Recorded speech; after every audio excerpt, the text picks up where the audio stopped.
Welcome back, my legends, and let's just jump right into it because today we're gonna continue my lore list because a lot of people really seem to like this and they wanted me to continue this. And I asked you if you just wanted me to point out like, oh, this person goes here and there because of this reason, like real fast, or you want me to overly explain. And most people have said, yeah, overly explain why they go in this place. So this is part 2 of the strongest legends based on lore. So I had to wait a while because I wanted to see what the town takeover update was gonna change the legends. And some of you have said, how are you gonna make a list about the strongest legends lore wise if you use game mechanics? The game mechanics kind of give me an idea how it works in lore wise. Wraith gameplay wise, her tactical has a cooldown, but in lore wise we can clearly see that that's not the case. Same thing with Pathfinder. Pathfinder can use his grapple multiple times in a row without having a cooldown. So these trailers kind of give me an idea how their abilities will work lore wise without the game mechanics. So let's begin. Now, one thing I want to address is that a lot of people were saying that Gibby is actually fit because in one of the trailers you can see him chopping like wood and you can see that he's really fit. Well, that probably was the case when he was younger, but he kind of let himself go a bit and just made himself dummy thick. But that's okay, because what really matters in the games are your abilities. Your abilities literally make you either a broken legend that's OP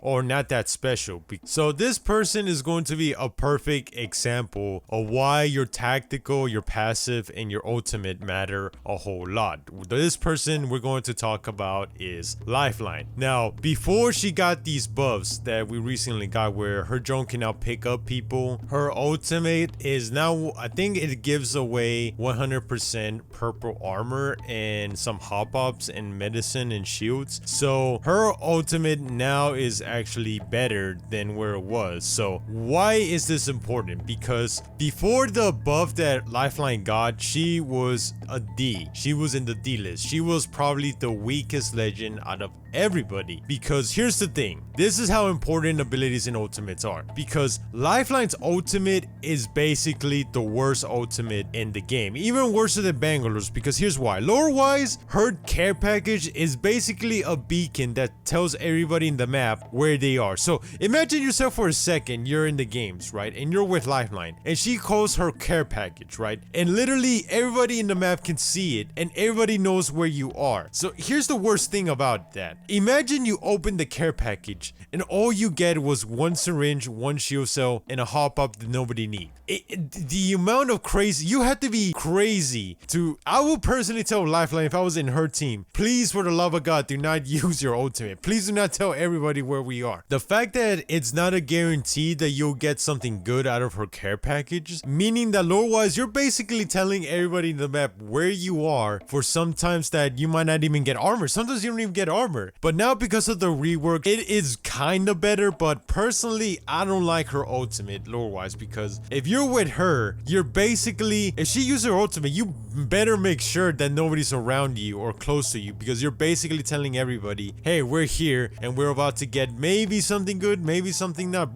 But that makes it even worse, because before then, it was just basically telling everybody your location. Now, there's guaranteed good stuff. So now, Lifeline's ultimate is kind of in a weird place lore wise where it's a better idea not to use it. Her drone being able to pick up people it's slightly better, and I personally like it because now Lifeline can be somewhat of an offensive player and a defensive player. So because of that ability, she is a solid C, but still her ultimate is such a liability. And I know that technically Lifeline doesn't have fast heals, and lore wise she does have fast heals because she's a medic. So it's kind of crazy to say that Lifeline won't be able to heal people really fast even though she was a medic from the Frontier Corps. But here's the thing about her drone. A lot of people think that her drone is able to injure serious injuries, and I don't think that's the case, and here's why. Because we see in one of the trailers that Lifeline, Mirage, and Crypto were a team, and so you would think that they'll be really good because Lifeline's able to heal any injuries, but that's not the case, because Lifeline cannot heal broken bones. We know this because Daejun Park in one of his loading screens says that, oh,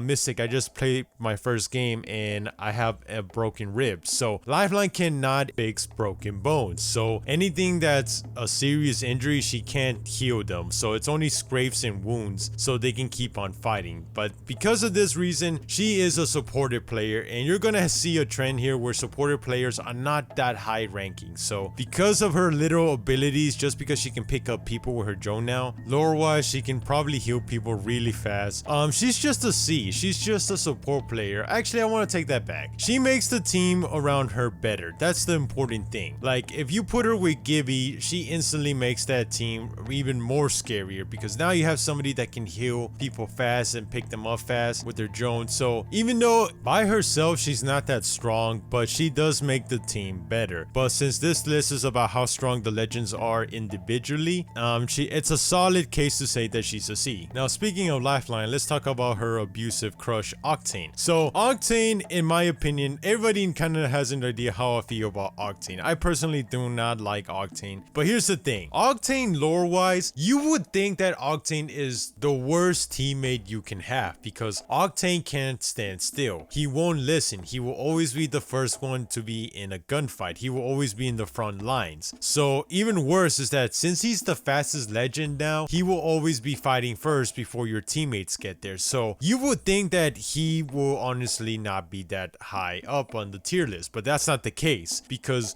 Bangalore, I think it was Bangalore, somebody said in one of the loading screens that Octane just knows how to win a lot, and I'm guessing there's referring to battles, not actual winning the game, or maybe they are, we don't know. But the point is that Octane somehow has found a way to always win his fights. So recently Octane got a buff where he can now double jump in the air, and he's not the fastest legend in the game. Now lore wise, he's already is the fastest legend in the game, so they just finally fixed that problem. So the fact that he can now double jump in the air with his jump pads, and keep in mind there's no cooldown, so Octane probably has a max 5 jump pads, because I think that's how the max you can put in the game. So game mechanics, I'm thinking that he has about 5 jump pads he can place down and double jump. So imagine this, imagine Octane using a jump pad, double jumps in the air, and then he's able to calculate where he's going to land and puts another jump pad down, and then does the same thing again 5 times, because we want to give him a limit. So what does this tell me is that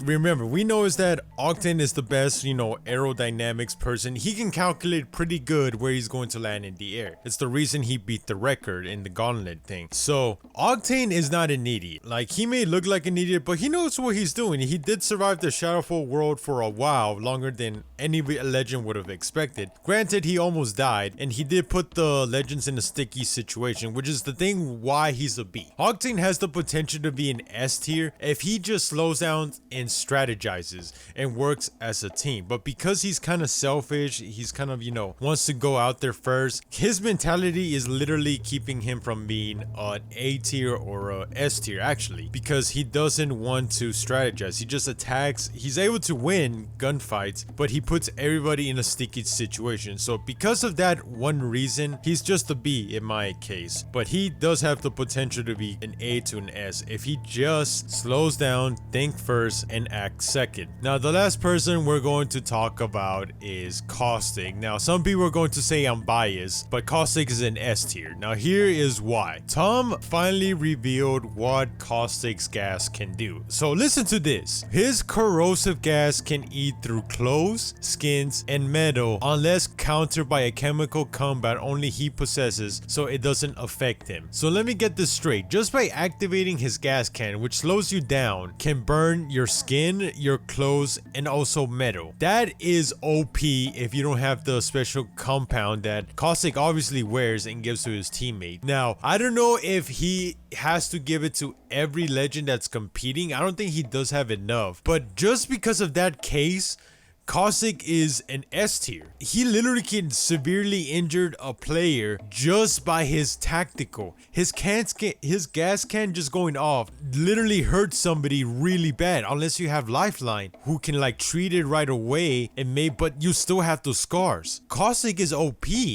I think legally he needs to give everybody that compound, because if this is true, nobody can be able to face him. He's too strong. Just his tactical and his gas is basically a big cloud of that. Caustic, not only that, Caustic is very patient. Unlike Octane, Caustic is willing to wait literally the entire game just for his test subjects. And it also benefits more Caustic to play the late game than early game, because late game he becomes even more deadlier. So lore wise, Caustic is so OP. He's very patient, and it's said that the most chance you have of winning a game is to really not attacking anybody in a survival game. So if you're in an actual survival game, it's better to be campy than aggressive, because if you're aggressive, eventually somebody's gonna third party you. But Caustic is the perfect competitor. Not only will it be hard to get to him, but just by activating his traps, you severely burn yourself and put yourself and your teammates in a situation where you're now severely hurt just because you activated his trap. Now, I don't know about you, but Caustic is honestly S tier. If people do have that compound, then he's a solid B tier, like borderline A. But if they don't have it, he's an S tier. So this will do it for this 3 legends. Me overthinking the lore of the legends and how their abilities will work if it was a real game. So yeah, I think I did a solid job. Let me know what you think. Also, I have membership status on OV, so if you're interested, you can check that out, and I'll see you all next time. Peace. With an unwavering tone, I'll keep on repenting for that night so long ago. Then your hands disappear, I'll still find the place where you